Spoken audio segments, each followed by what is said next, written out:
This is a beginner's guide to creating legendary weapons in Guild Wars 2, and today we will be looking at the Bifrost.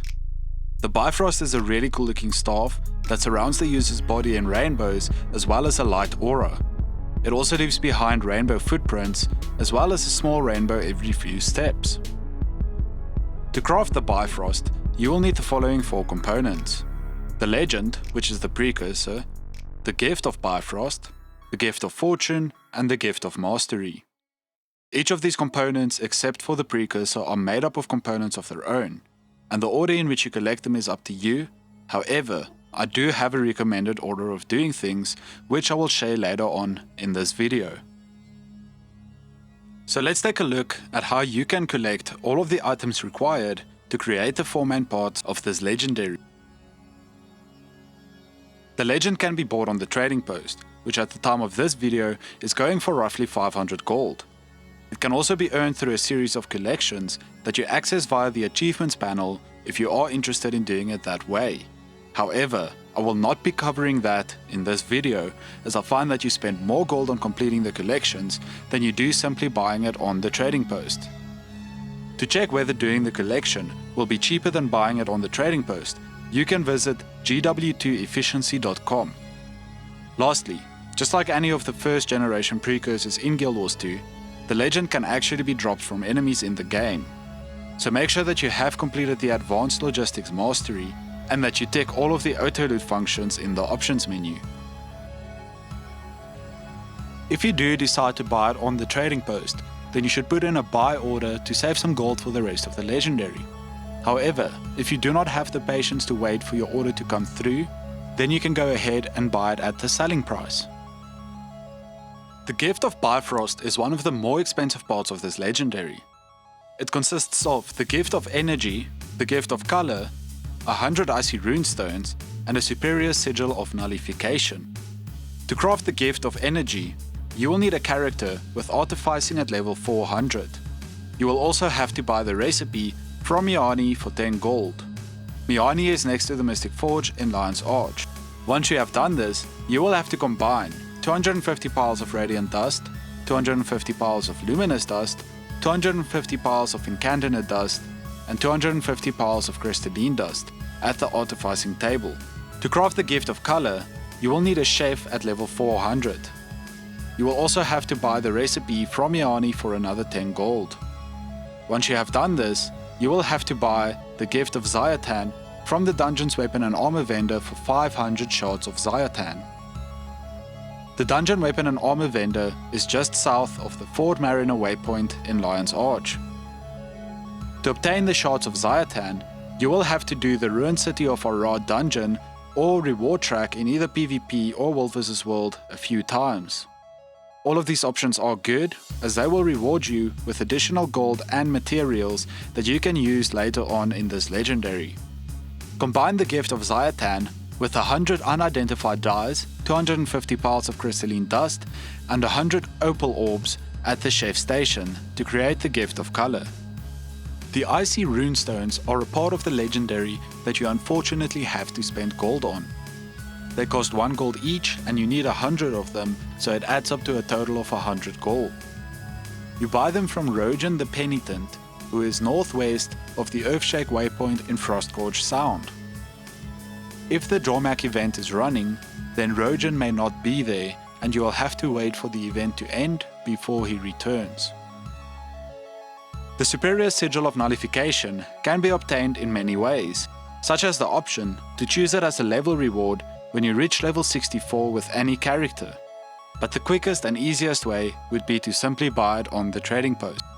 Once you have obtained the Gift of Energy, the Gift of Color, the 100 Icy Runestones, and the Superior Sigil of Nullification, you can combine them in the Mystic Forge to create the Gift of Bifrost. The Gift of Fortune goes into all of the first generation legendary weapons in Guild Wars 2, and it is a very painful part of the process. It consists of 77 Mystic Clovers, 250 globs of ectoplasm, a Gift of Might, and a Gift of Magic. To create the 77 Mystic Clovers needed for the Gift of Fortune, you will need to place the following items into the Mystic Forge: 10 obsidian shards, 10 mystic coins, 10 globs of ectoplasm, and 10 mystic crystals. This recipe outputs a number of 10 mystic clovers, so when you get to 70 and you only need 7 more, replace the mystic crystals with Philosopher's Stones.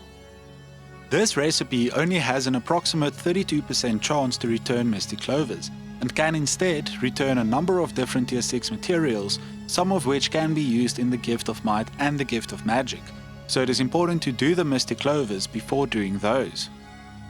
The mystic clovers can also be obtained in a number of other ways, such as the World vs World and PvP reward tracks, so if you do not want to create them using this recipe, then check the wiki for the other methods of obtaining them. The Gift of Might and the Gift of Magic are both made up of different tier 6 materials that needs to be combined in the Mystic Forge to create the respective gifts. The Gift of Might consists of 250 of the following items: Vicious Fangs, Armored Scales, Vicious Claws, and Ancient Bones.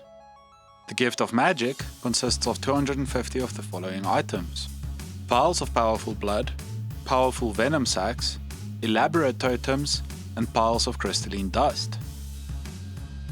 Once you have obtained the 77 Mystic Clovers, 250 globs of ectoplasm, the Gift of Might, and the Gift of Magic, you can combine them in the Mystic Forge to create the Gift of Fortune. The Gift of Mastery also goes into all of the first generation legendary weapons in Guild Wars 2, and it is a rather cheap part of the process. However, it can be extremely time consuming, as you have to finish the entire map of Tyria to receive the Gift of Exploration. This does not include the Maguma Jungle from the Heart or Thorns expansion, or the Crystal Desert from the Path of Fire expansion. To create the Gift of Mastery, you need to combine the Gift of Exploration with the Bloodstone Shard, a Gift of Battle, and 250 Obsidian Shards in the Mystic Forge. Creating legendary weapons can seem like a daunting task, and like no matter how much you play, you will never be able to create them. But here is a list of my favorite farming locations to speed up the process. The Silver Wastes. The Silver Wastes is still a great place to farm for gold and materials, as there are always commanders on this map, and you can run it multiple times a day without worrying about event timers.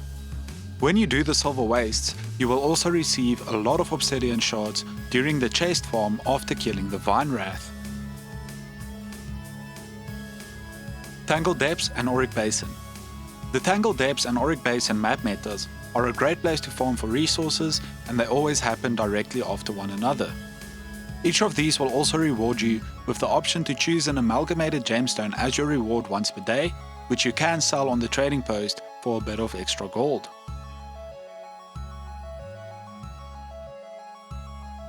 World Bosses. Doing world bosses is a great way of farming for materials. You can do each boss once per day per account, and they always drop a bonus chest that contains a rare or exotic piece of equipment that you can salvage for extra globs of ectoplasm. The chest dropped by the boss itself also has a higher chance of containing a precursor weapon than any other chest in the game. So if you are thinking of trying to farm for precursor weapons, instead of buying them on the trading post or crafting them, then this is the way to go. Another nice thing about doing the world bosses is that there's always a lot of players doing them, meaning that the events will be quick and relatively easy. Please note that your character has to be above level 40 to have a chance of receiving any rare gear from the event. Fractals. The Fractals of the Mists is probably the most rewarding thing to do in Guild Wars 2. The issue here is that you need at least one character that is fully geared in Ascended gear and that has around 150 agony resistance, and getting a character to this stage is very difficult and can be very expensive. You should do the daily tier 4 fractals every day. Dungeons. Dungeons are not nearly as rewarding as they used to be, but some of them are really quick and easy to do, and the amount of gold gained for the amount of time that you spent in them is totally worth it. Lastly, you should remember to do the dailies every day, as you will receive an additional 2 gold per day for doing the dailies.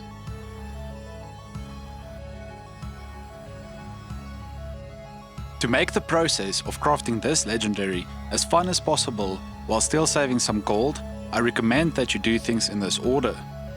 The first 3 things that you should focus your attention on is the gift of exploration, the gift of battle, and the gift of Zayatan.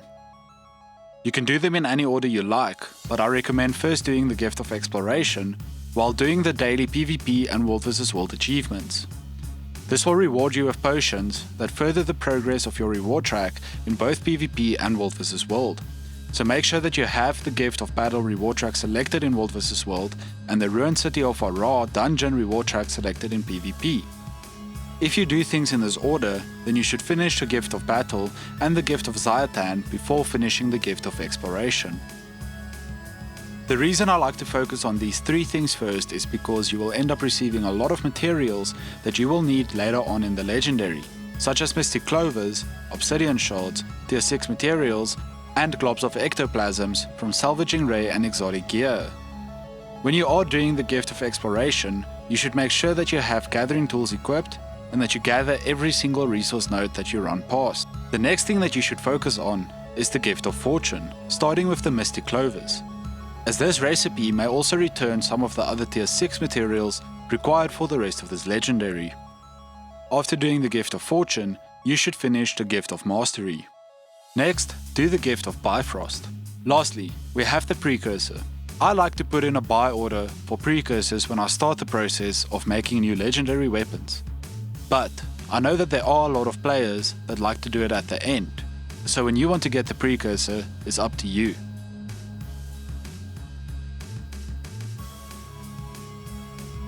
Thank you so much for watching this video.